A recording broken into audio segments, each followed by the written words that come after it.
It's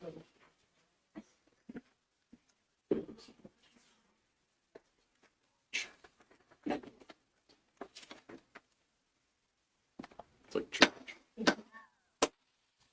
Borough Council meeting and committee session will come to order, and we will start by calling to order the hearing of the MVFD Tax Equity and Fiscal Responsibility Act hearing.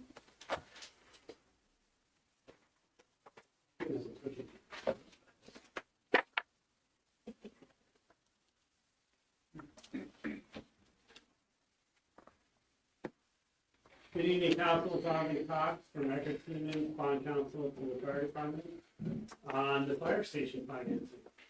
So you'll recall that we were here 6 or 8 weeks ago for the TEPRA hearing, as this is known, for phase 1 of the project financing, which is essentially a 5-year interim financing through Link Bank, local community bank, to provide some a non-revolving line of credit to get the project started.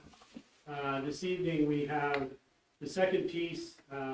We're required to have a TEPRA hearing before council. Again, it's a requirement of the Internal Revenue Code. It's ministerial in nature, but nonetheless required in order for the volunteer fire department to be eligible to issue tax-exempt obligations. They need your consent. So the second piece of the financing is the long-term financing that is going to be purchased. The loan will be from Capital One Public Finance.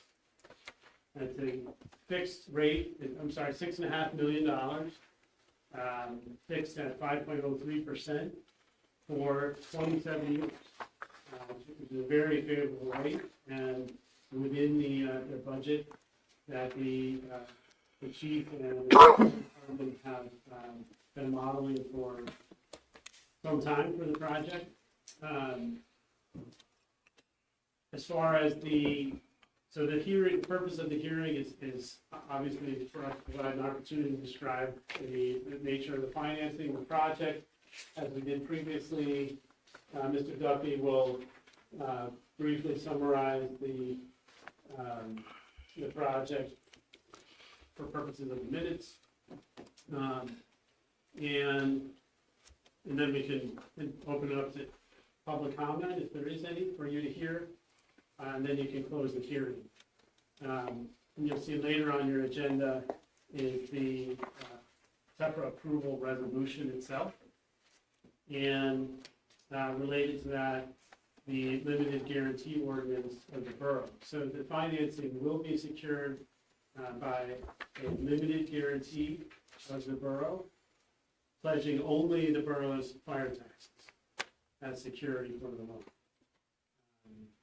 So that's the structure of the financing in a nutshell. And I'll turn it over to Todd for a brief, again, summary of the project, and then open up to any questions that you have, and then the public can have any comments or questions. Thank you. Todd Duffy with SR Duffy, acting as the construction manager on behalf of the Kingston Volunteer Fire Department. So the project includes 11,400 square foot building located on a 1.2 acre lot at the corner of South York Street and West Simpson Street. The building itself includes a four-bay apparatus bay that will house the engine, squad, ladder truck, and utility vehicle.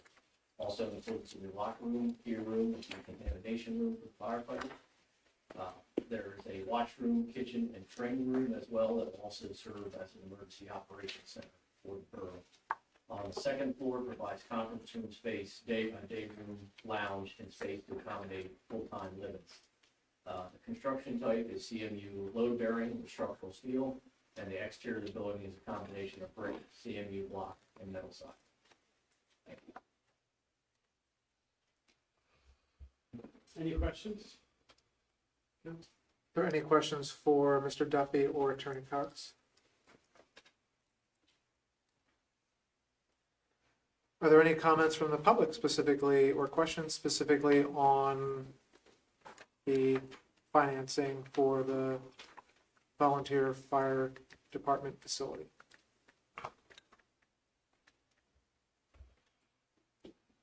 Hearing none.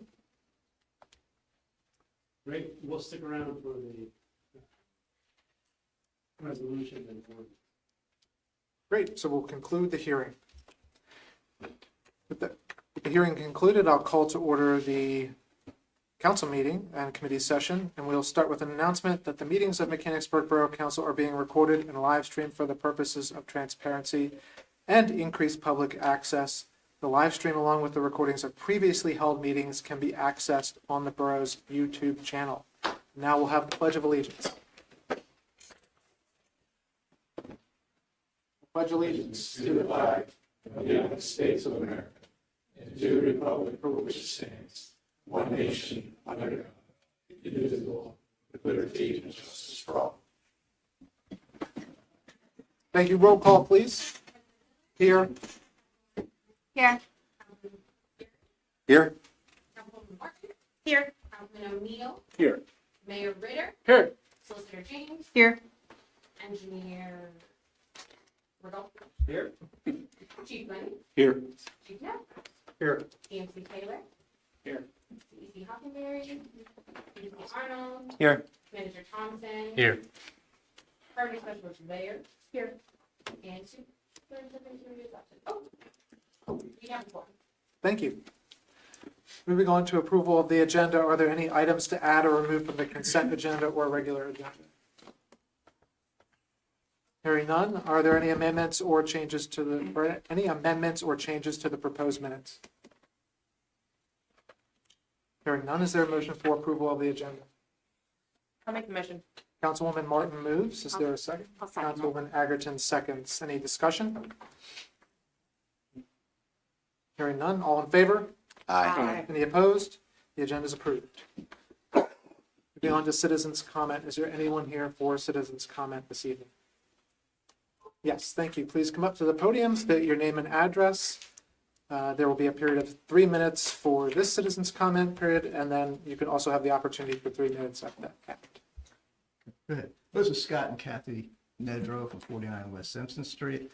And we're here to talk about 2 utility trailers that have been parked on Frederick Street for at least 5.5, 6 weeks, if not longer. They're in front of the Brethren Housing apartments there. We have pictures, yes. Yeah, we've got pictures to show you. It has been an eyesore. They haven't moved. One of the trailers isn't licensed. The other one, I couldn't tell you if it's a valve license or not, but it is an eyesore. It's collecting junk. I've picked up glass that has fallen off the trailer at one point, kicked other debris off the road, you know.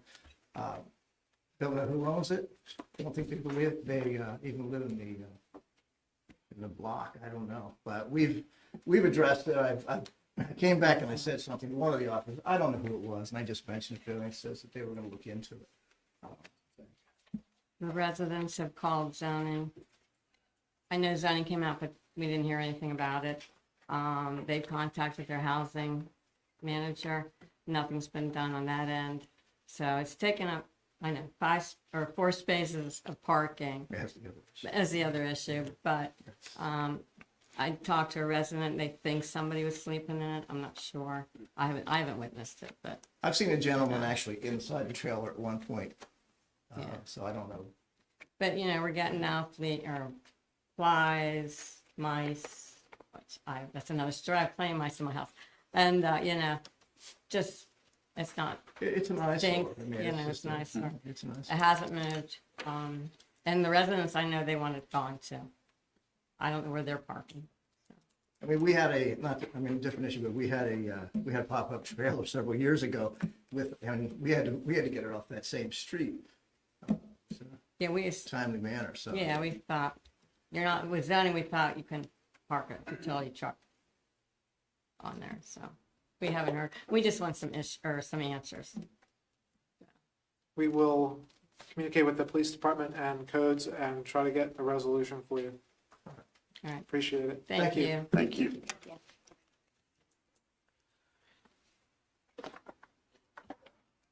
Mr. Cochran. Good evening, Jim Cochran, 384 Allison Avenue. I'm currently an Upper Allen Township Commissioner, but I'm not here on commission business. It's my own accord that I'm here, but I'm here because of 21 years ago, I got together with John McDermott and we negotiated a contract to support the municipal swimming pool. That contract ran 20 years. For the 20 years, Upper Island Township citizens were given the privilege of enrolling at the same rate as Mechanicsburg residents. And the only thing we asked in return for our contribution was an annual financial statement. 20 years, we got one financial statement. So when I read in the paper that there's a new capital investment going on in Kosher Park, I asked our township manager if we'd been advised, because 2 years ago, I worked with Councilwoman Martin and Commissioner Castranio on an agreement for Kosher Park. And part of the agreement pertains to capital investments. And there's a capital committee. And I asked if the capital committee had met to talk about this investment. And the answer was no, we knew nothing about it. And when I read in the newspaper that the borough was going to maintain the skate park, I asked again, so how does that interact with our agreement? Because we're supposed to be maintaining everything in the park, and is this an exception? And I was told that the newspaper's wrong, that we'll be maintaining that, but I have no idea what maintaining that means, and no one at the township knows. So I'd hate to see this agreement go the same direction that the swimming pool agreement went, where we end up contributing, but we don't get the information that we were promised. Well, Mr. Cochran, it sounds like that is township business. And I specifically recall Mr. Castranio and another commissioner being at the meeting that we held with the skate park contributor. Mm-hmm. And we discussed the potential location for the skate park, potential design, and various other aspects related to what the agreement would pertain to. And it was the decision at that time that the borough take the role of negotiating that agreement with the donor, because it is the borough's property, although we still have a relationship with Upper Island Township to jointly manage that property. It's still borough property. So was there a vote taken? I didn't see any record of a vote taken by the capital committee to approve moving forward, and you're going to move forward tonight. That was my question. That would be a working committee. There's no vote needed to take. It is not necessary to do that. The agreement says it is. Well, I would disagree with what how you're describing it. All capital improvements must be approved by the capital improvement committee prior to installation. And that vote hasn't happened yet Okay. because we don't have an agreement with, Okay, so you're going to go for an agreement before you find out if the capital committee approves it. yes. Okay. Thank you. Next time, when you come on official business, we expect it to be through Upper Island Township. So, thank you. Any other citizens' comment?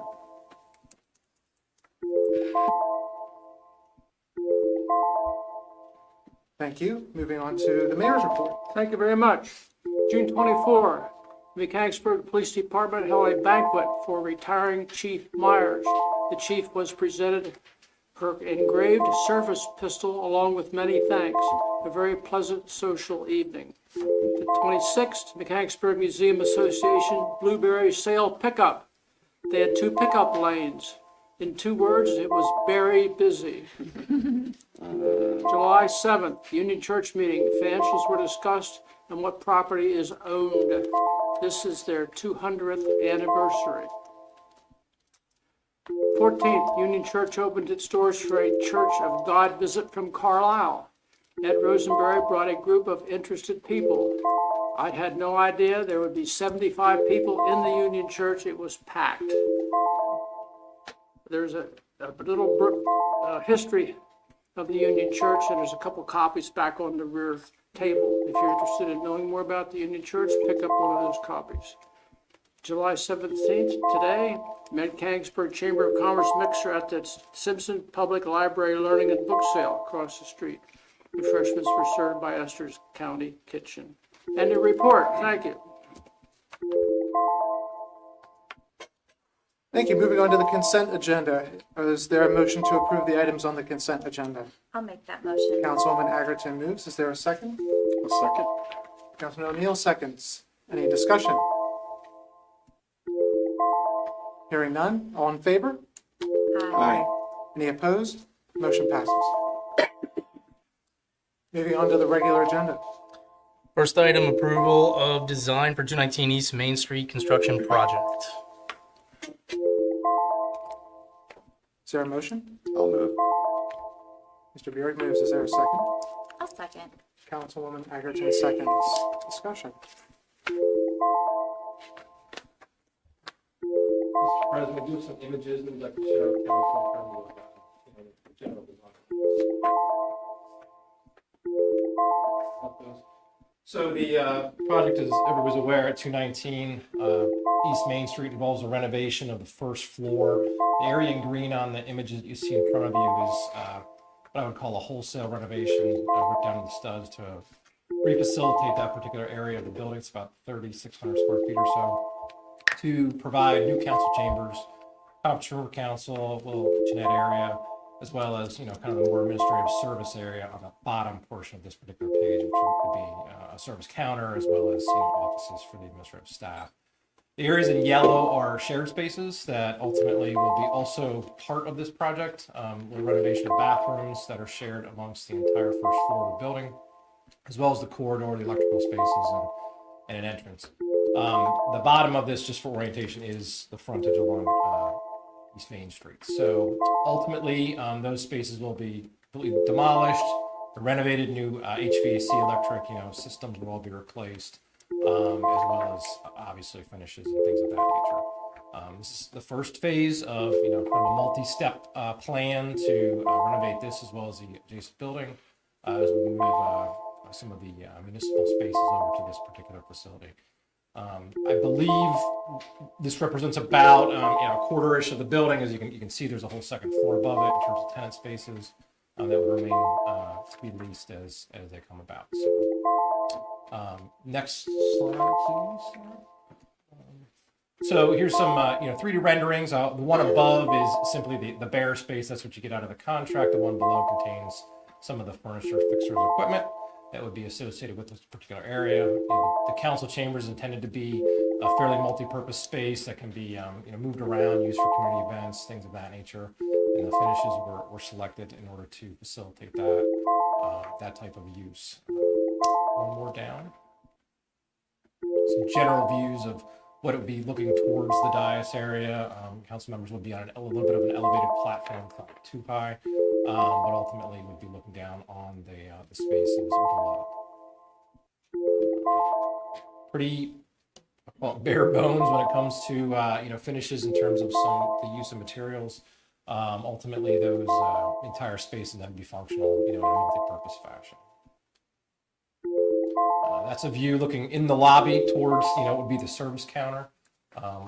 Locked facilities to get into the administrative spaces, which would be to the right through that via the door.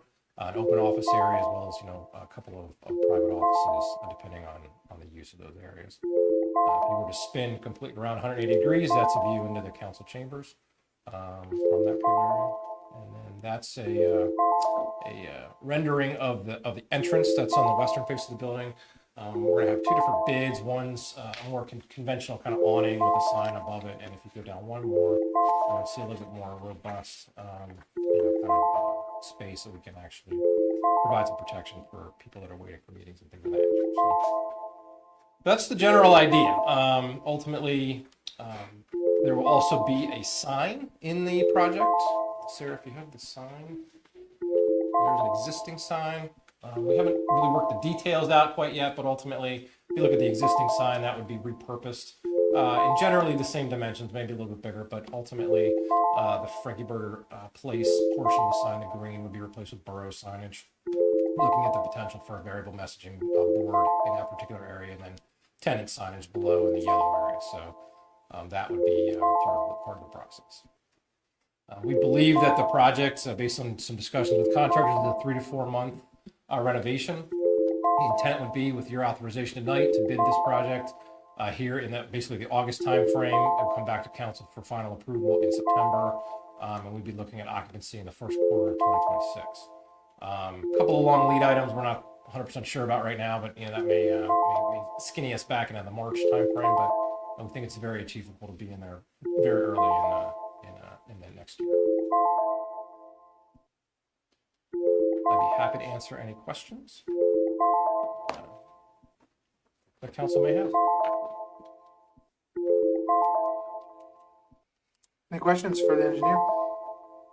No, I think it looks good. I agree. Thought the renderings really did a nice job of illustrating the design.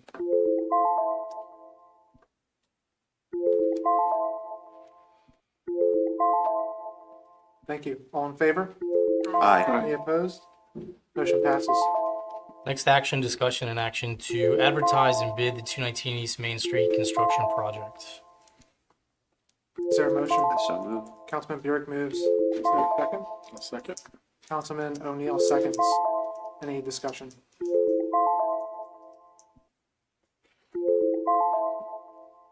Do you want to touch on the budget and cost estimate or any?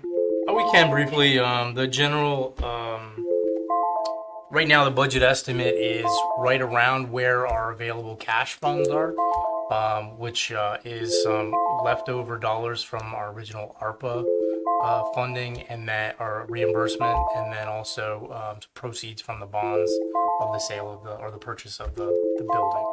So the cash on hand currently is right around the budget estimate, and Greg and I and the architect will continue to work to try to keep that within those constraints. Great. Any questions?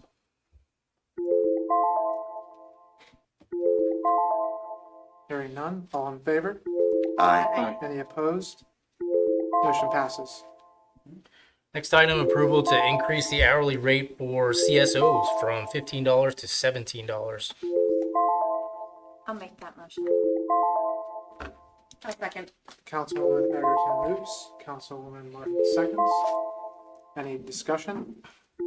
How will that offset our budget? From a budget perspective, it's not a lot. The hourly rate increase, the number of hours that they execute is fairly minimal, so a couple of $1,000 a year is about what it would add up to. What do we base the amount on, the increase on? Do we do an informal study or a study, or is it just based on what we think prevailing hourly wage should be? I'm not familiar with the history. This was a pre-Chief Glenny as well. And what we're trying to do is match the admin to what had been put in place by Chief Myers. And so what Chief Glenny and I have done is talked about the budget implications, his communication back to the CSOs themselves. And we're both watching the budget on labor, but I'm not really sure where the 17 originated from. We just know that that's what has the expectation that's been set. When was the last time this was increased? Do we know? Prior to my arrival, so at least 3 years ago. Okay. Thanks. In previous conversations, it's been discussed that we were too low. Right. And these do offset sworn officer hours in some cases. Yes. So there's a tremendous savings in the rate if an officer has to do some of the work that the CSOs are covering.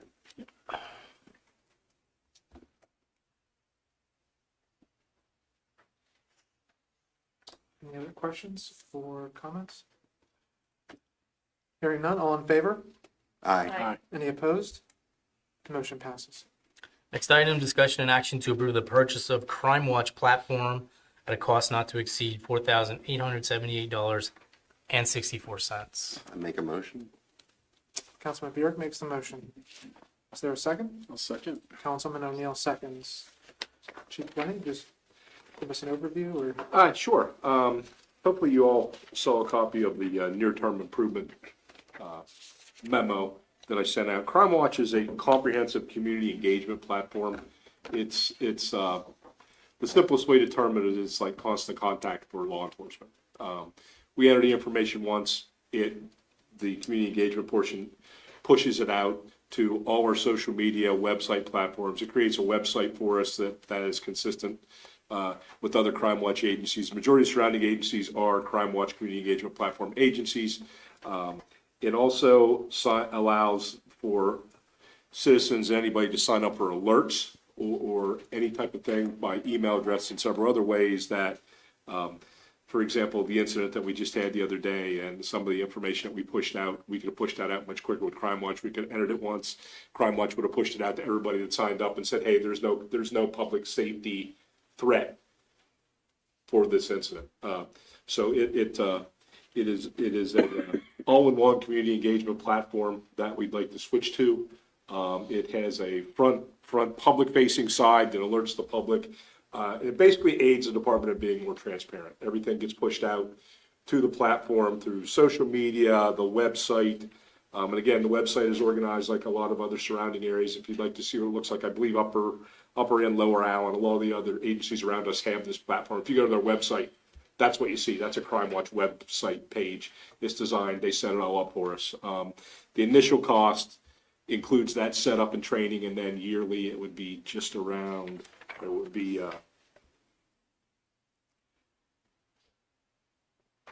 $2378.64 a year going forward.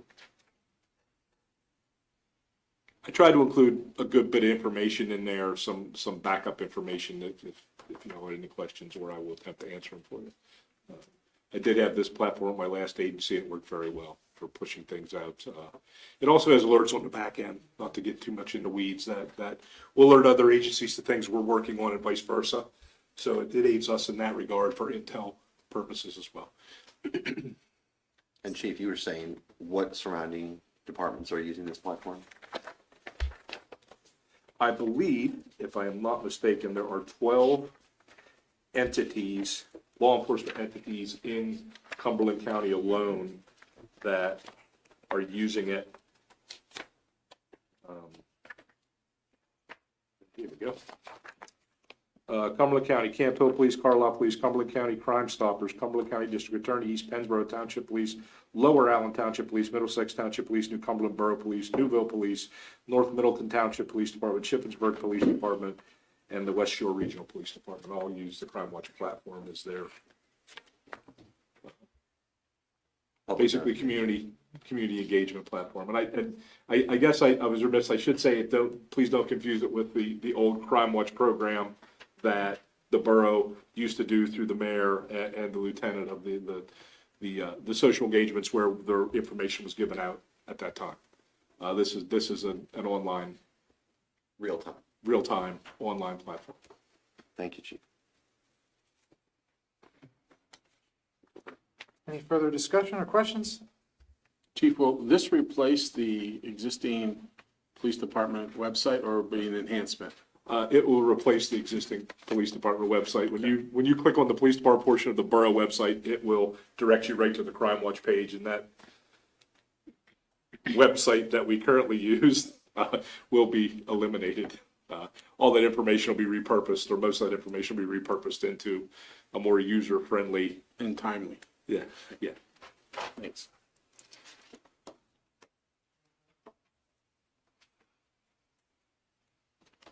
Thank you, Chief. Any other questions? Hearing none, all in favor? Aye. Any opposed? Motion passes. Discussion and action to adopt the TEFRA Resolution 13-2025 as presented. Is there a motion? Make that motion. Councilwoman Agerton makes the motion. Is there a second? I'll second. Councilwoman Martin seconds. Any discussion? I just want to thank Attorney Cox and Todd Duffy and all the folks who have helped us. It's been a pretty huge team to put this together, and we're almost there with the financing. So I appreciate the assist. I did have one quick question, just for clarification. The 5.03% interest rate, is that a fixed rate Yes, sir. for the 27 years? Yes, sir.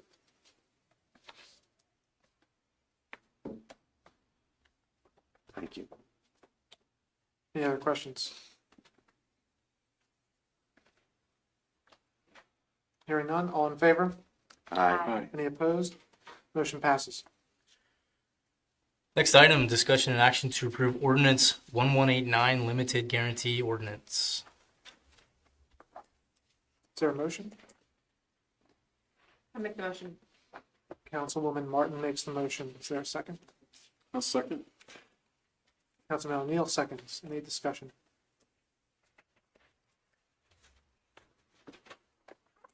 Hearing none. All in favor?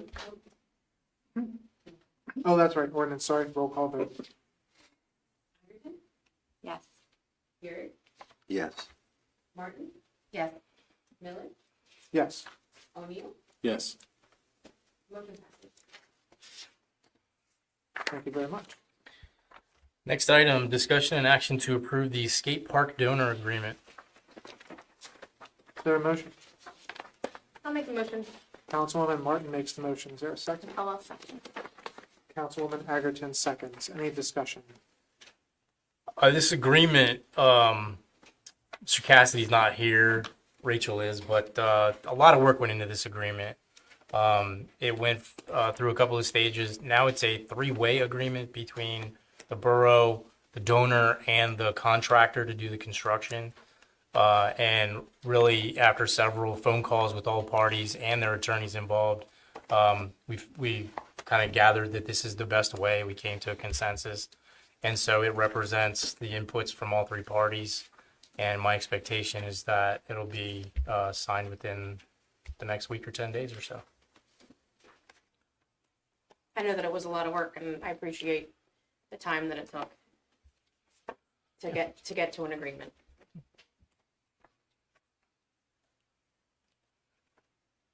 You look like you have a question. Yes. He's He poised. does. I do. Without stirring the pot too much, is this going to go before the committee? We'll go back to the committee, yes. Okay, thank you. We have discussed it with the committee, though. There's Multiple discussions, and they even, Upper Island even supplied some drawings, and so it's So they have a vested not a interest. surprise. I have every confidence that the i's have been dotted and the t's are crossed, but just for purposes of propriety. there's multiple steps in this process that have yet to come. This is part of the process. This isn't the conclusion of that process.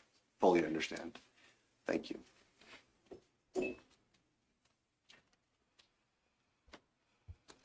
Any other questions? Hearing none. All in favor? Aye. Any opposed? Motion passes. Moving on to the committee meetings. Mr. Manager, your report. Manager's reports online, updated. I don't really have anything significant to point out this time. I would just encourage all to take a look at it. It's what we're working on, and we actively use that presentation to drive our staff meetings and our work. So have a look, and please send any questions that you have.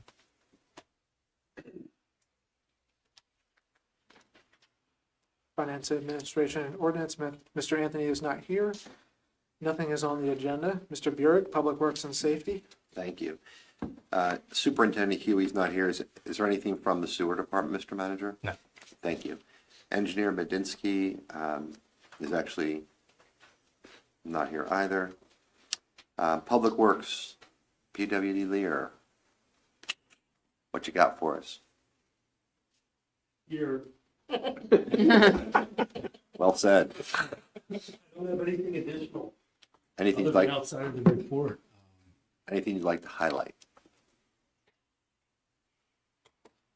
Been painting a lot of crosswalks lately. Yes. A lot happened in a short amount of time so far, so that's really good. Any considering brags you'd like to make about your department?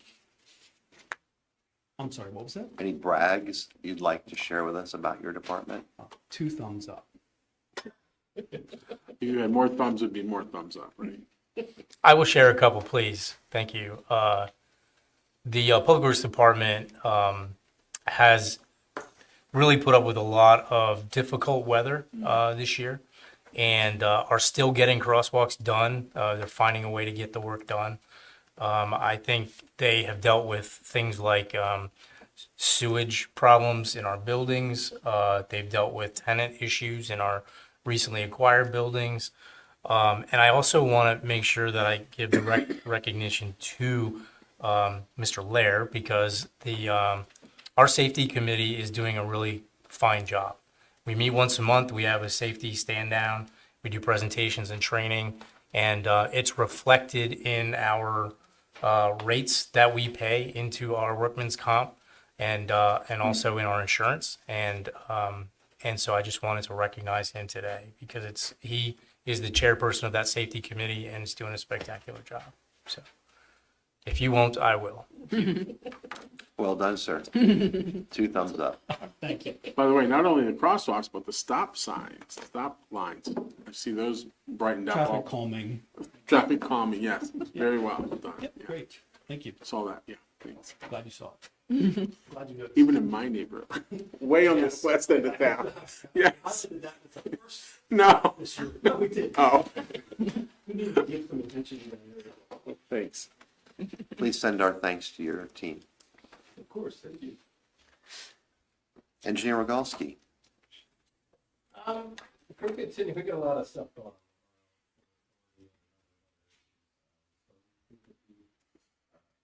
Driving the road program, we're just getting started here. Is that a pun? Kind of. Looking forward to getting that work squared away and some of the existing conditions that we have across the road. Projecting forward into some future planning with respect to additional projects that we consider. Thank you very much. Any questions for Public Works? So the question keeps coming up, paving and the weather. Like, do we have kind of an update on what we can tell people? We're getting hurt by the weather, frankly. So right now, it looks like the middle of August is the date to come in and start the work. It is not ideal with respect to the work we're doing from the school, obviously in advance of that, but we're trying to work through some contingency planning there. We fully anticipate it being done this calendar year, but I think we will be later in the season. But we're being driven by it. I can't argue. So like there are other projects that they're working on are getting rained out, which is pushing ours That's down. part of, they have a sub that does the first part of the work, and they're even more behind. So it's not- Right. And frankly, I'd rather get all the rain out of the way so we pay, it's just bright sunny for 25 days straight. So that's my plan. How long can they pave into? Like, what's the weather have to be like? 40 degrees and rising is the general rule. There are some dates. We have the ability to control those dates, generally around the 1st of October. However, if the temperatures are still in a position that we continue to pay for those positions. So I would anticipate through August, most of September, and the first part of October. And when we have to stop, if my memory serves, it's because the asphalt plants stop providing material? That is typically at the very end of the season, when you get into Thanksgiving type of situation. We've had pretty good luck the last couple of years. We've had good weather into October, well into October, to be able to continue that paving process. It's just a matter of quality. The warmer it is outside, the warmer the substrate is in place, the better off long term we'll have good success with it. So that's what it comes down to. But there is a stop, a drop dead, when we get to that time. They'll shut it down. So. Okay. I'm very, I'm gonna say this, very surprised in that. I wonder, Mr. Manager, if it's possible to put something in the newsletter in coordination with Engineer Rogalski's information, just to keep the public informed. Will do. Be nice. Thank you. Any other questions or comments? Okay, we're going to move things around on public safety just a little bit. Let's go to our fire chief first. Chief Mack, anything?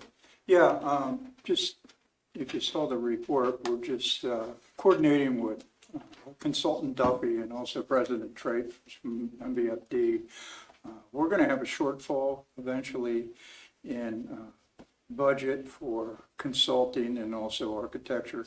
So we're just coordinating the transfer whenever that will go over to MVFD's responsibility here in the early fall. So looking at that, and also the allocated monies that will be going to MVFD, the quarterly for operations. We're also looking at a plan, and I'd like to document, since the one firehouse is you know, it's on the ground. So there's no expenditures there for now until the end of the year. So we're looking to document how that other additional $33,000 will be allocated, and present that to council probably next month, and just to have a approval that that's what the monies could be used for. And I'll use a reference as maybe like a highway occupancy permit, or some other things, or whatever President Tracer Duffy have as well, that we can document more than anything, document where those monies are being used. That's all I have. The information that the department's going to provide to council will be at least a week or 2 weeks ahead of any action that may be needed to be taken on council. Oh, sure, yeah, we were just looking at, just to have, for you to be able to look at it and say, okay, that's a allowable expenditure. How should I say it? That's maybe the word. Yeah. Yeah. As long as we have plenty of time so that a vote's not being taken within, you know, as you know, we like a little bit of notice, a couple of weeks' notice. Does anybody have any questions, comments about that? How's everything going from your vantage point with the project? Pardon? How's everything going from your vantage point with the project? I think we're looking really good. I mean, we're talking almost every couple of days and trying to figure out what it takes, and whatever this transition that's going to come up, whenever it's MVSB's responsibility for to draw down on it. Primarily those two, the architecture and the consulting fees. So how's the operation of the department out of the single station? I like where it's going. We're efficiently running out the door with 3 mainline pieces of apparatus.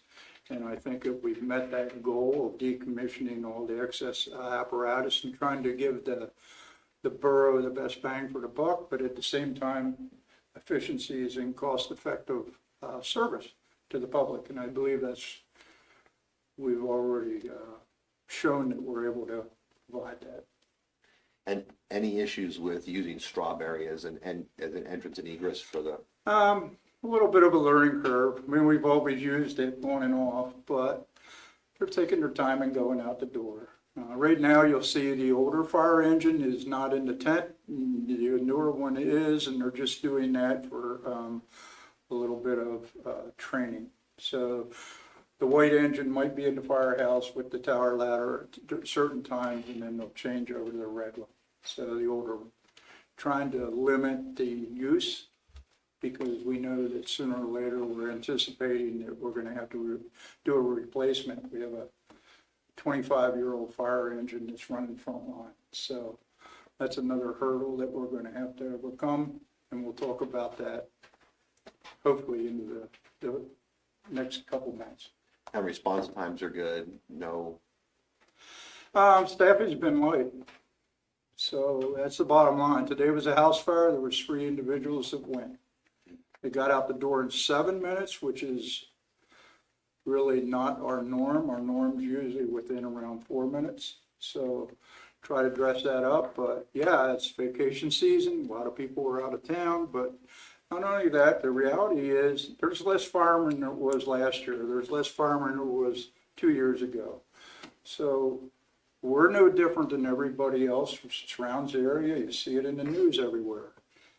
So what's it take to keep boots in the street and provide the service? So we're doing the best we can. Is there anything the Borough Council can do to assist the department in securing more volunteers or any type of initiatives that the department's planning? Not that I'm aware of at this time. Where can people go to volunteer? How do they volunteer to become a firefighter? Yeah, they can do it online readily on MVFD's website, or they can stop by the downtown fire station. Sure welcome any help that's out there. Mr. Manager, is there anything we can do with the borough's information system to the public, all various branches of it, to help encourage volunteerism with the department if the department wants to make a little bit of a push to see about? We sure can. We'd be happy to work with them on that. Chief, what is your thought about that? Would that work for the department, do you think? It may. They did use the internship with Nick. That was positive. So I don't know if we're going to cultivate any new interest this year with that same program. I mean, he was stellar performance. I don't know how we top him, but yeah, any interesting ideas, just bring them forth, and then we'll hopefully be able to move forward with them. Mr. Manager, maybe we can reach out to the chief and the department in the next week or two. Sure. See what we can do to help raise awareness. Will do. Any other thoughts from council? I just, the house fire that was on Gettysburg Road today, is that the one that you were talking about? Yeah. Yeah, so they were talking to the police chief down there, and he said the same thing, that there's just staff, they just didn't have enough firefighters, like, that's why it went to so many alarms, because all the agencies are just short firefighters right now. Yeah, I believe that they had a number of around 10 as first responders, and that would have been counting North 3. Yeah. So there's a big township, very well supported, and they have their challenges as well. Yeah. Don't hold me to those numbers, but that's just what I heard initially. Were we on the first alarm? Were we on the first alarm for that fire? Or was that? So, weren't we?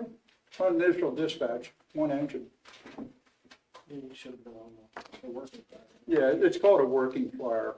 It's not the actual first call, but as soon as the Cumberland County has confirmed it, it's a fire, they'll upgrade that, and that brings our engine to that location and go around. Anything else for the chief? Chief, thank you. Well, President Trace, would you like to take the next swing?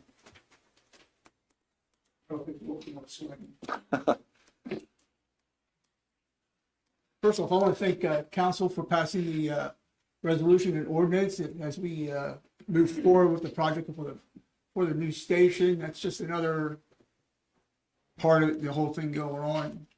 Been busy with a lot of work there. All the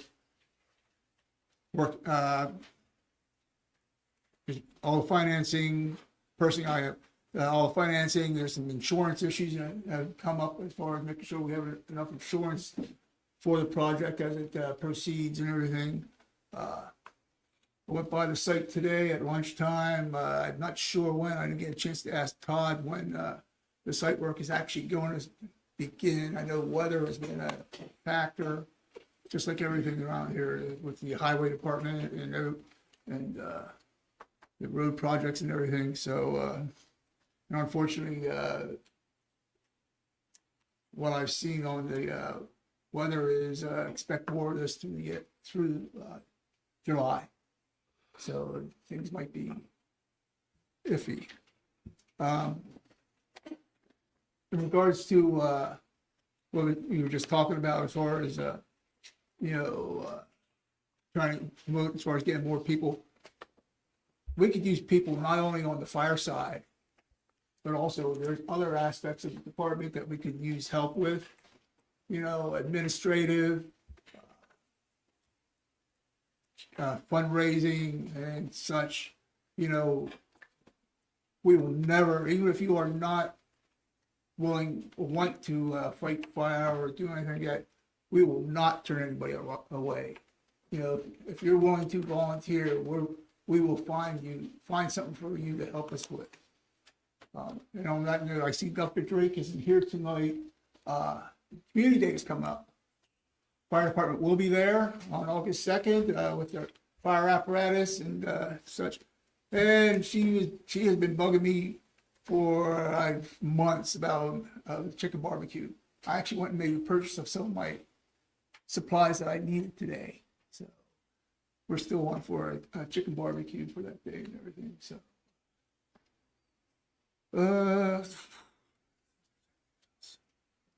I think that's really about it. Any questions? Comments? How many chickens do you have for sale at Community Day? I'm gonna make 240. 240? 240. Odd number. All right, you're gonna sell out? Well, that's 60. It's 42 a rack. That's why. I expect to. That's chicken math. Chicken. Hey, just like on Jubilee Day, we sold out of chicken corn soup. and beef barbecue, so We'll sell out in record time, I'm sure. I hope. I got somewhere to go afterwards. I gotta go see the Savannah Bananas. Oh, that's fun. Oh, You didn't invite me. I was lucky enough to get 4 tickets, Yeah, so. Have fun. they're like gold, yeah. thank you, President. Thanks. Appreciate your service.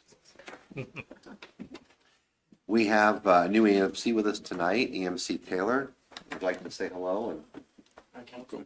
Nice to meet you all. maybe introduce yourself to those in the gallery and give us a little background. My name is Mike Taylor. I work for the county, I work at the Public Safety Department. I'm an emergency management person there. I've been in emergency management for professionally about 12 years now. I've been on staff at Hampton Township for probably another 5 on top of that. I'm a volunteer firefighter over at Hampton. Hampton Township, where I reside, and I've been there for about 33 years. Been around the fire service my whole life.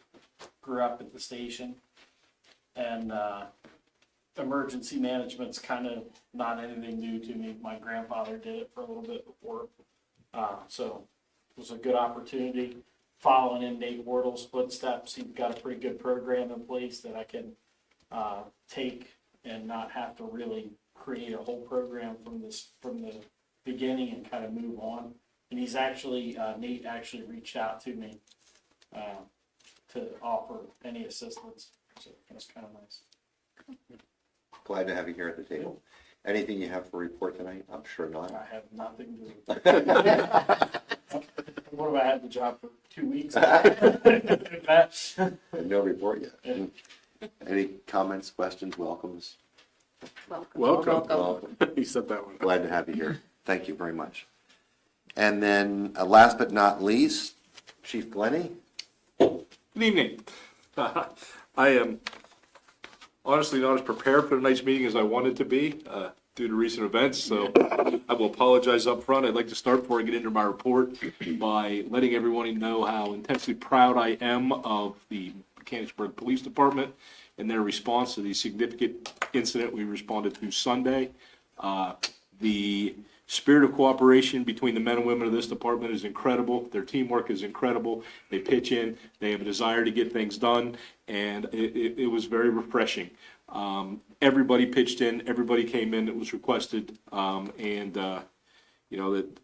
sadly it occurred, but it is still under investigation, and one of the main things we wanted to get out right away was that there was no danger to the public, and we got that out as soon as we could. So, again, intensely proud to be associated with the men and women of this department. Excellent job, and I can't reiterate that enough.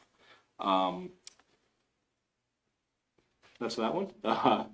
Hopefully you all had a chance to see our report. I did find, looking over today, one typo, which is always the case. That says May with a number of incidents there that says complaints handled in May of 25 is actually June of 25.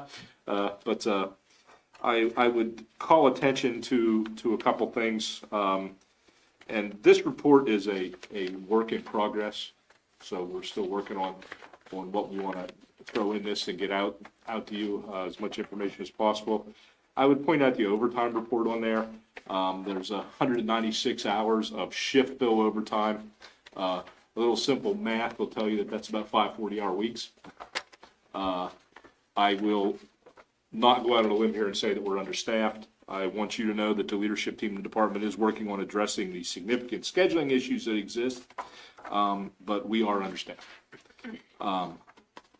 I pulled up some numbers, and just to let you know, for Jubilee Days, which went very well, we did identify a couple things that we will try to address with the organizers, but it went pretty well. We handled a total of 45 complaints on June 19th. That's a significant number for an agency of our size, and that's outside of Jubilee Days. Again, you do a little math with that, and if you multiply it by 30 days in a month, by 12 months a year, if we got that many complaints every day, we'd be handling 16,200 calls a year. That is a very significant number. So A lot of them were smaller, some of them were a bit larger. We responded to 3 fight calls. When you pack that many people into town, that's not unreasonable to expect that. But just to give you an idea, and I'll try to, every time we have a fairly large special event here in town, let you know how many calls we specifically had in that 24-hour period, just to give you an idea of how that's going. Traffic enforcement's up. Community engagement, I tried to put a good bit into the report about community engagement. Really happy with how that's going. The officers are walking, talking. I hear a lot of comment back, seen a police car on Main Street, seen an officer on Main Street, seen an officer here.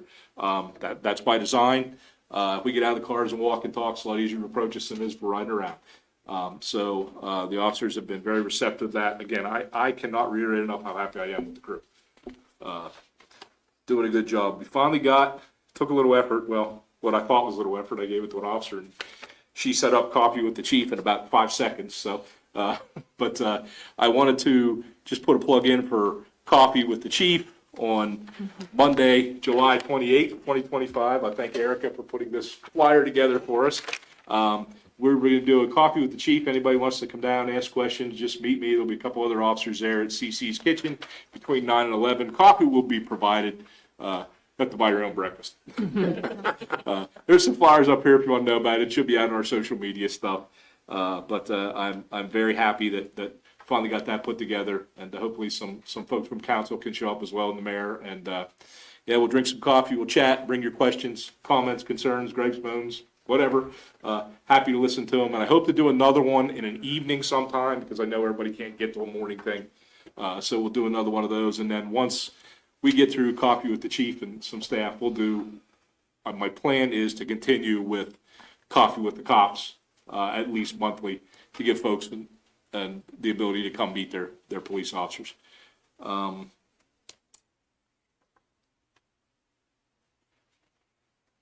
think from the report, that's about all I've got. I'll be happy to answer any questions on the report, and then we can move into, I think there's some other stuff that we're. Not a question, but I spoke to East Penn. They were a little jealous that you stole someone that they wanted, and that I started the academy. So I think that we got a good officer. Well, excellent. I'm glad to hear that. I'm glad that's not the other way around. I will tell you that I had a conversation with the chief of Derry Township and told him to quit poaching my people.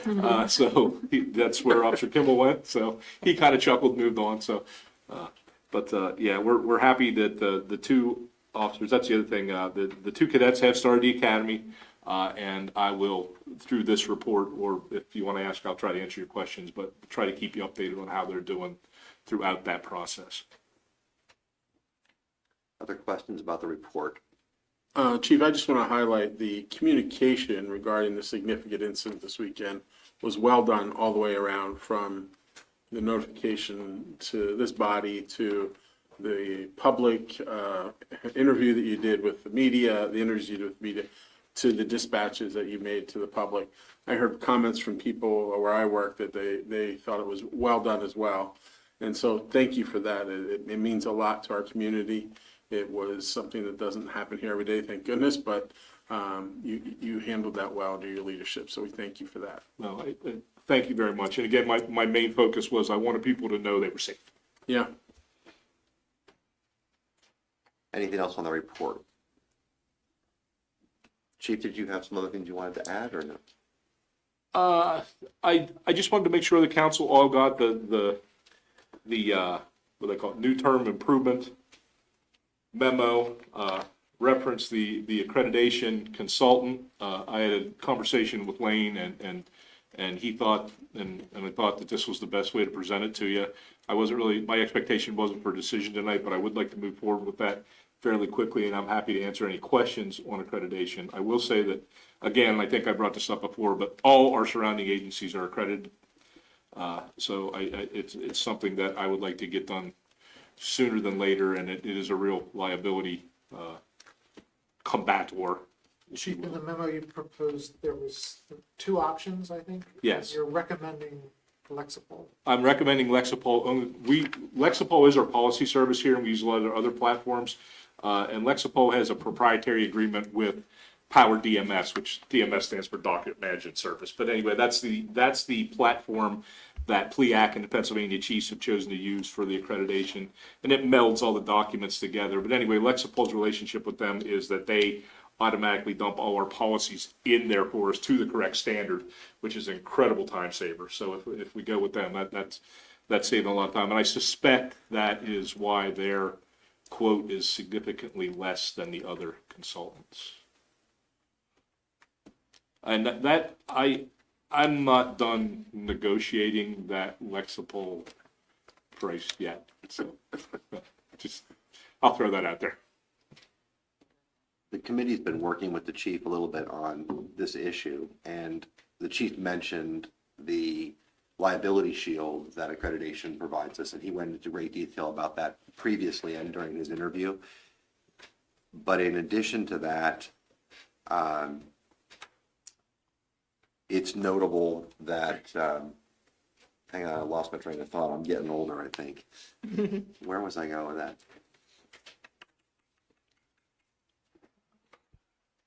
Nope, it's gone. Jumped right out of my head.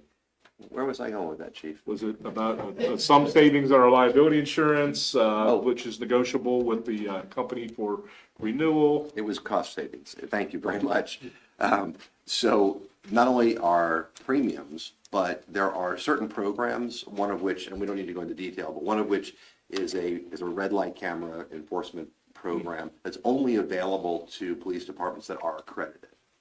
And there are more and more initiatives coming out at the state level and perhaps the federal level that require accreditation in order to access those savings or those dollars, or just the program in general. Chief, did I say that fairly? Yeah, the last bill, I don't believe it was passed yet, but the last bill, if you look at the red light enforcement camera laws in the Commonwealth right now, you'll see that you have to have a population of 20,000. There's some other things. The last bill that was introduced referenced that subject. Well, it reduced that number significantly. We would qualify. However, in order for a municipality to qualify for red light enforcement cameras, you must have an accredited police department.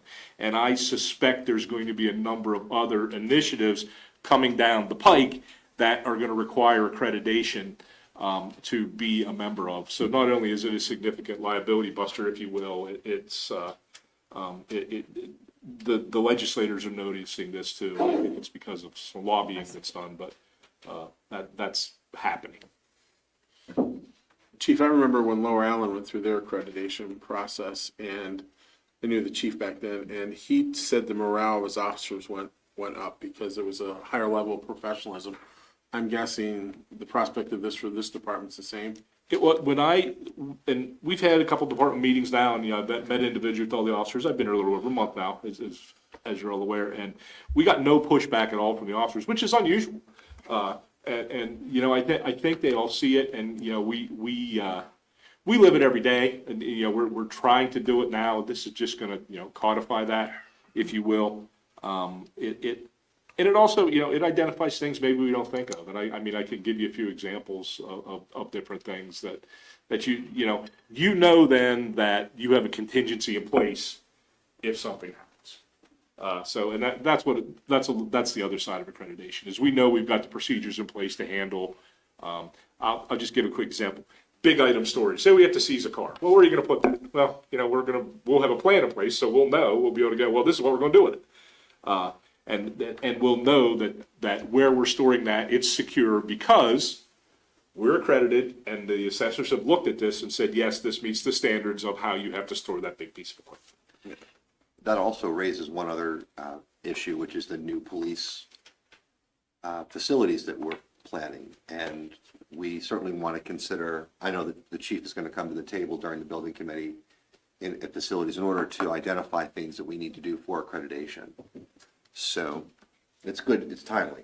Yeah, it is. And that's one of the reasons another reason, honestly, for the consultant is in the long run, I do believe a consultant will save us money because there are other officers who are going to be involved in this. So it's going to save when we don't have, I don't have a lot of spare time floating around up there with the officers. So we're trying to make best use of their time and be most efficient. So. Speaking of that, Chief, just to recap, I think I heard you say two things. Number one, that you have determined after your month here that the department is absolutely understaffed. Is that correct? That is correct. Okay. And if you had to just wild guess about how many officers you think you need to add as quickly as possible, what would that number be without inflation?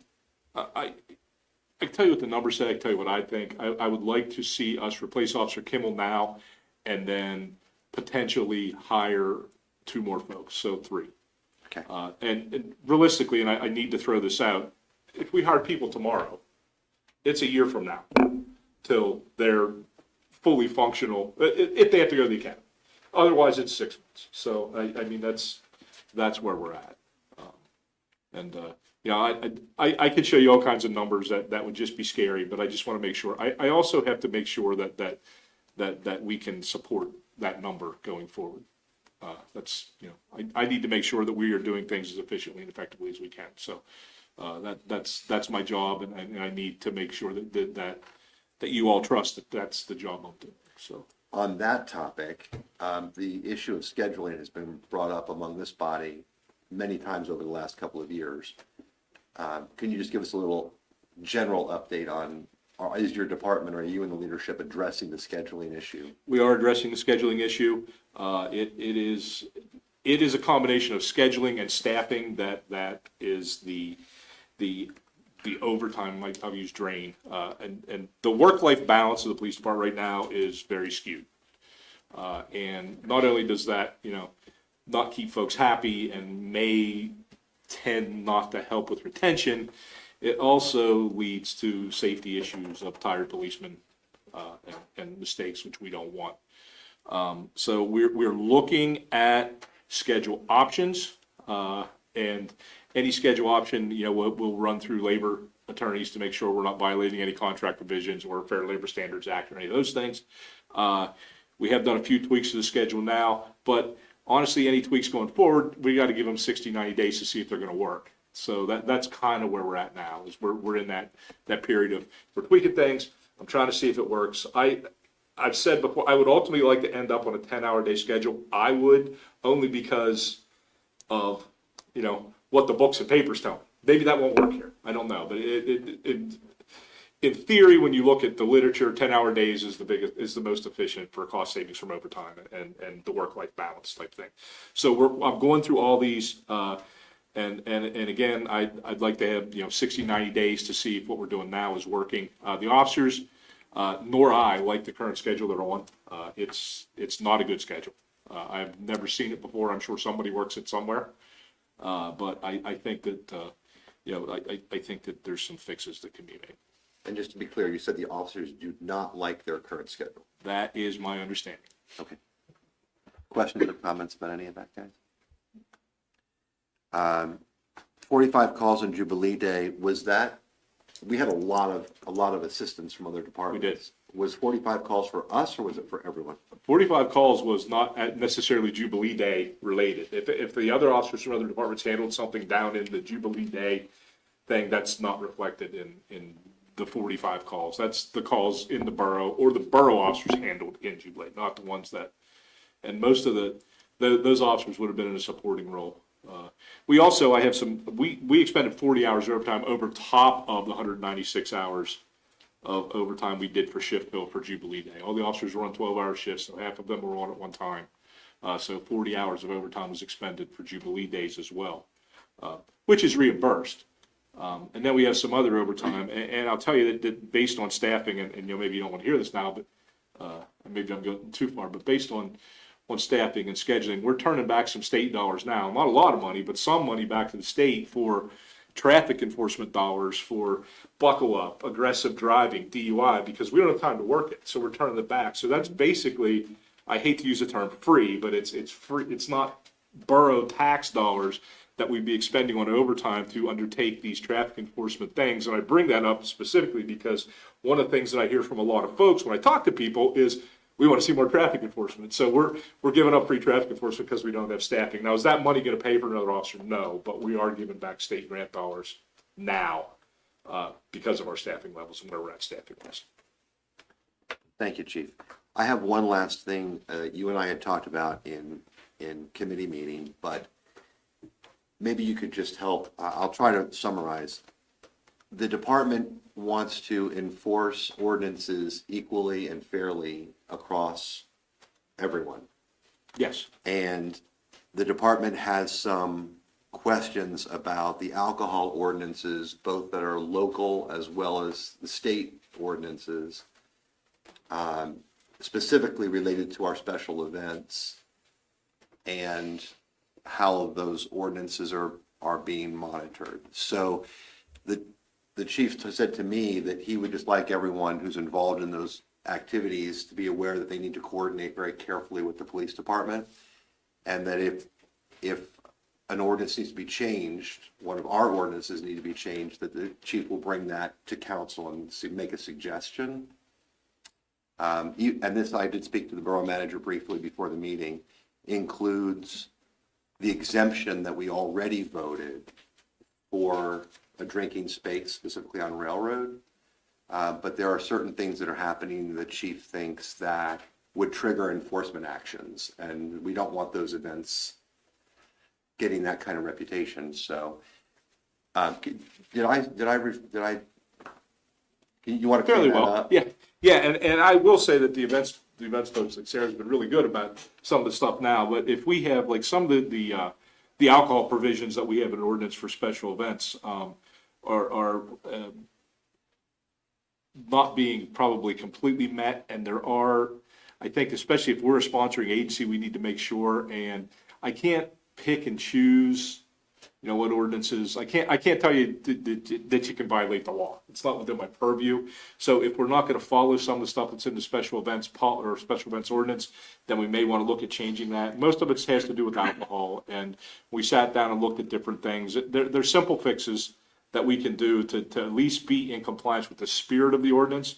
And then, I also look at, and I often say, a lot of people aren't aware, like the liquor code, if you're talking about furnishing alcohol to minors, the liquor code goes a step further, and it'll tell you about permitting minors to drink alcohol. So there's a permitting violation under the liquor code that has no intent of you serve this minor alcohol. So if you're sponsoring an event and somehow a minor's consuming alcohol, that may be looked at permitting, and it may be a violation of that liquor code. So I just think we need to tighten some things up with regard to some of those special events to make sure we're not violating those codes and not violating our own ordinance.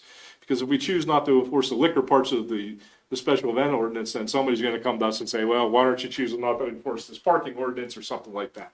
So we've gotta be fair and equal across the board on what we're doing. And I think that's the spirit of the conversation that you and I had. Yes, and your door is open. Absolutely. Okay. And I do appreciate, and everybody has been, Sarah's been great. The couple permits that we've dealt with outside of the borough, those folks have been really great. I think that we looked at Sergeant Lazarovich, for those of you, I think I said this before, is now the department's special events coordinator. So he's kind of coordinating the looking at those permits, and Sergeant Lazarovich is very meticulous on things, so he catches a lot of these things, and he had a good conversation with some of these organizers, and we are at a minimum meeting the spirit of the ordinance now on some of these things. So Thanks, Chief. Yep. Questions, comments? That concludes Public Works report. Thank you. Municipal Community Outreach, Mr. Booker isn't here. Does anybody have anything from the library? Nothing. Oh, I knew their parking lot was very full. They're very busy now. yes. Sue has set her retirement date. Do we know that? I haven't heard anything. Yeah, it's set for sure. I just can't remember the date. I apologize. I'll look that up and get back to her.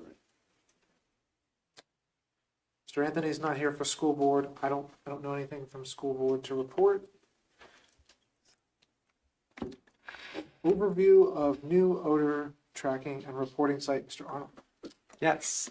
So as you may remember, towards the end of last year, the Nestle Purina factory submitted an air pollution permit through DEP, which allowed us to make comments on anything about the factory, air pollution, anything like that. And that's where the conversations regarding the odor of dog food from the plant started. Since then, we've had several meetings with Purina at the plant here at the office. And ultimately, those conversations led to an environmental aromas collection form. Aromas. So this form is used for collecting data on any of the aromas you might find in a municipality, from sewage to trash to pet food, and captures the date and time, the location of that, the intensity of the smell, as well as the weather conditions that were present during that time. The form is general for all odors or smells, but really is meant to collect data regarding pet food. This form will be shared with surrounding municipalities, so Silver Spring, Upper Allen, Hampton Township, as well as the Naval Base, which is right across the street from Purina. Will be shared on our website, Facebook, and all of the data collected through this will be shared with the Nestle Purina factory to help them move forward on their goals of helping to reduce those odors in the borough and the surrounding community. So the plan is to have this go live very shortly. That way we can start sharing it, start collecting this data, and really understanding the where, when, and how strong some of these odors are. I noticed there's no good smelling data collection, so we're not going to be happy when JoJo's is baking. Sharon Eddies. Does it say negatives? Yeah. It's chemical. Yeah. The other thing I'll point out with the form is it will generate a map based on the data collection received. So we will be able to see, not just within the borough, but anyone that puts data into it, where those data points are, where there's more concentration of odors present. And we can always filter that by specifically just the pet food smell. And I know that there's been similar programs across the country that have actually affected change because of this. I know that, people may think that the odor, the aroma of dog food is not pleasant, but in other places where Purina has a plant, they have adapted their factories to get rid of that. I do remember going to Hershey and it smelling like chocolate, but they also stopped the smell of chocolate. So it's interesting that we can't stop the smell of dog. We real quick, we hosted one of the corporate environmental specialists from Nestle Purina about a week ago, and I think that part of the breakthrough that happened here is that from Luke's aggressive treatment of the Nestle Purina company, they have now confirmed through their DEP filings that they acknowledge that the aroma is negative and have people don't like it, and they've acknowledged a stepwise process to try to both measure it and then to put in place measures to reduce it or somehow otherwise mitigate it. Part of that plan includes the installation of sensors throughout the area that they'll be putting in this fall. And we're just part of the data collection, but they're actually installing weather sensors as well. And then they have also committed to a series of open house type events where they are willing to engage the public in the discussion. So a lot of thanks go to Luke and his efforts here. He's our Aaron Brockovich. He doesn't time out. He does not know who that is, or he didn't know. I do now. When I called him Luke Brockovich in the office, he didn't know who that was. Oh, seriously, didn't know. Yeah. So I think it's a huge moment. Captain Dawson over at the base and their public affairs office is also sharing it with all their employees who are now back on base, working in the office. So that's another almost 4,000 folks who experience it on a daily basis. And so we're looking forward to seeing the results and keeping the engagement going with the Purina folks. Well done. Man. Good job. Yeah. Way to be persistent.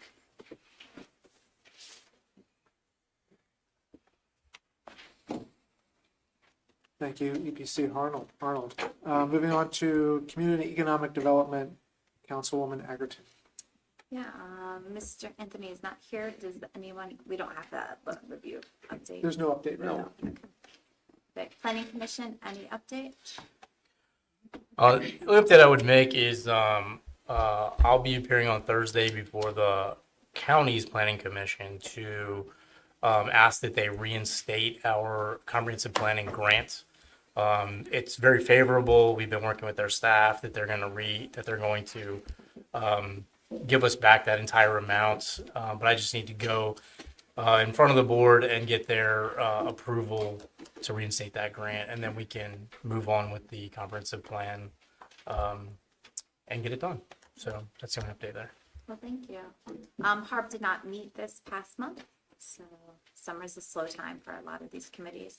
Downtown Mechanicsburg Partnership, we met last night. We do have Community Day on the 2nd. It's from 10 to 3. It's always a great time. It's packed. We will have food trucks and the chicken. So 240 if you can get it. Really excited for that. It just keeps getting bigger and bigger every year. There's a lot of music that will be down there. We'll have a lot of fun. The old timey baseball is back and in action, so we'll be excited for that. We also did open up our application process for About Face grant, so we did receive some. We're excited to review and to distribute those funds and get back to giving to our local businesses. That's the end of my report. And Ms. Zurich, would you like to do your in and around downtown? Thank you. Aromas, formerly known as odors. If you go to Snappers and you get a salad and you customize it like I always do, and then Tom Palafudis, or whoever's waiting on you, will ask if you would like a protein, formerly known as meat. I just thought that was funny. About face, I'm aware of 4 submissions that were made, all by businesses, some that own their property as well.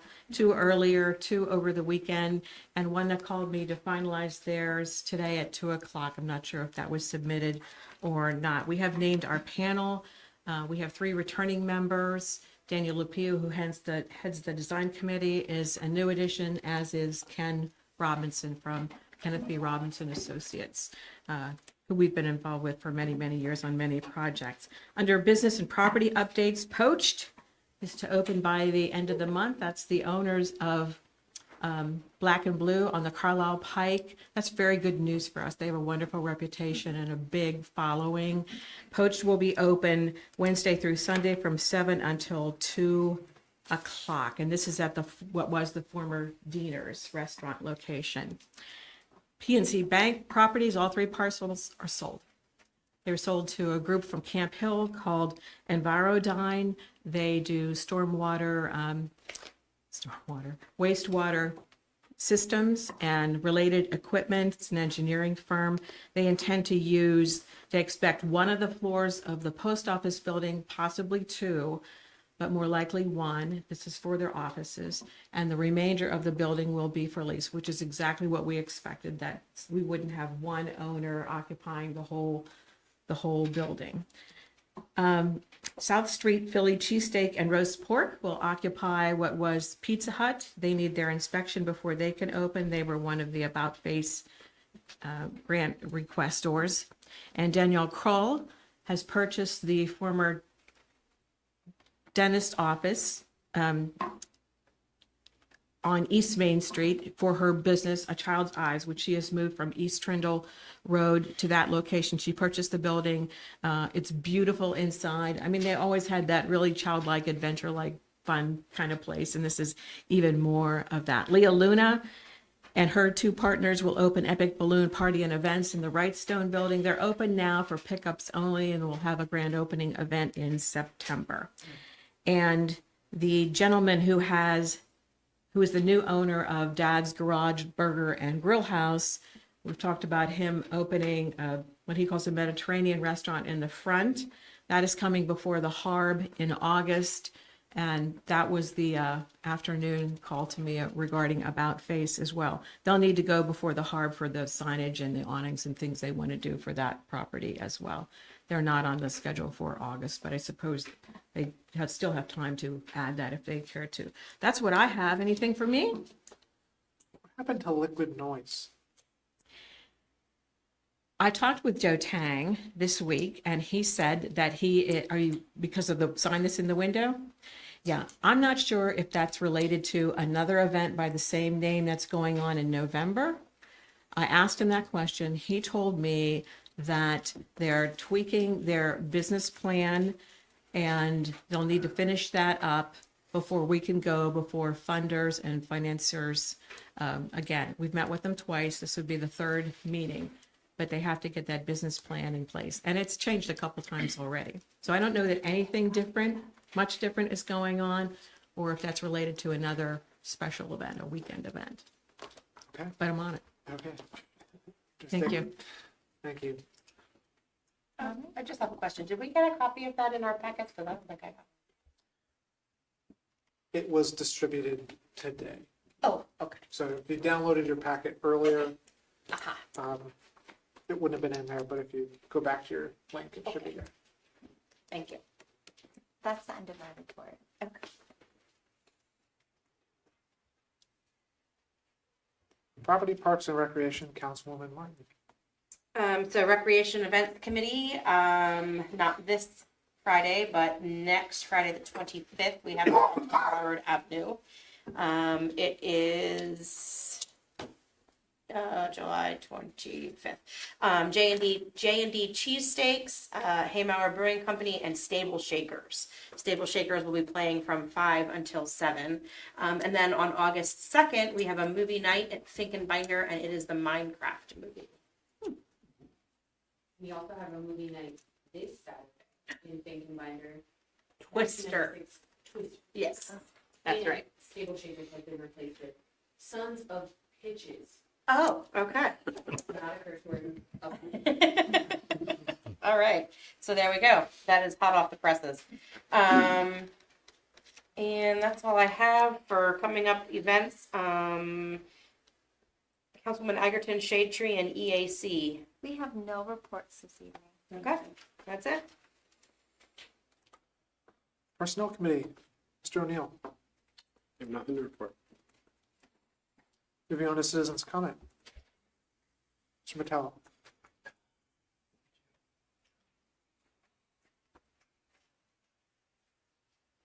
First thing I want to, I got to say, Joe Metallo, 21 East Factories. I want to invite Mike here. Thanks for taking the fill there. I've known him since he was a kid, so. And what I wanted to tell you, they finally caught the kittens and everything. They took 5 of them away and they all come back with clipped ears. The only thing that 2 other items they caught, 2 possum.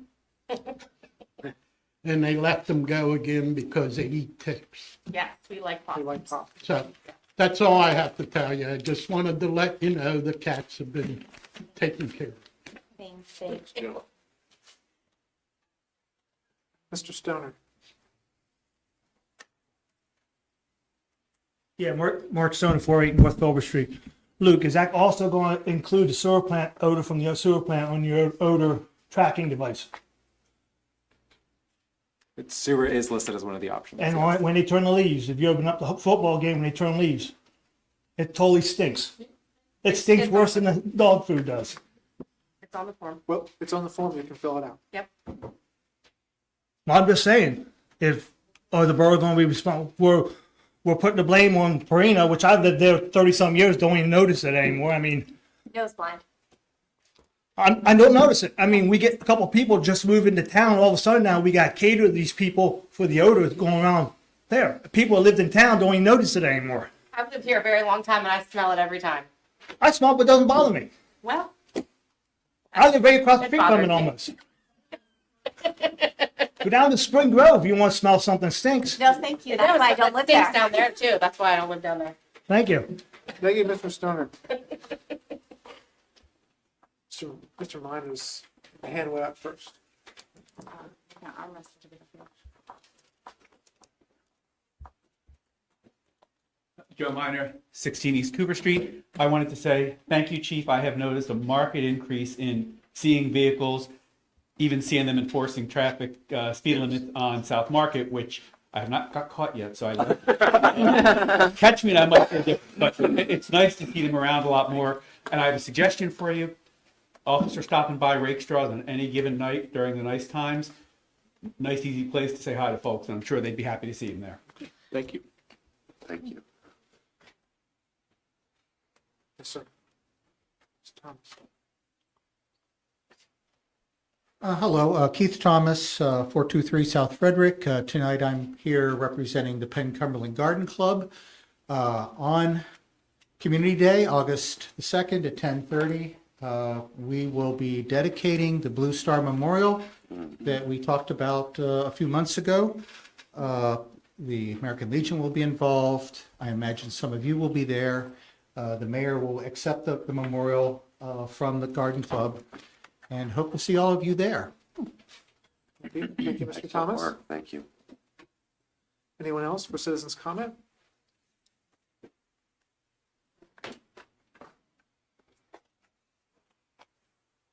Seeing none. Is there any other business from this side of the room? Get a flyer about coffee with the chief if you're interested, so you don't forget. Any other business?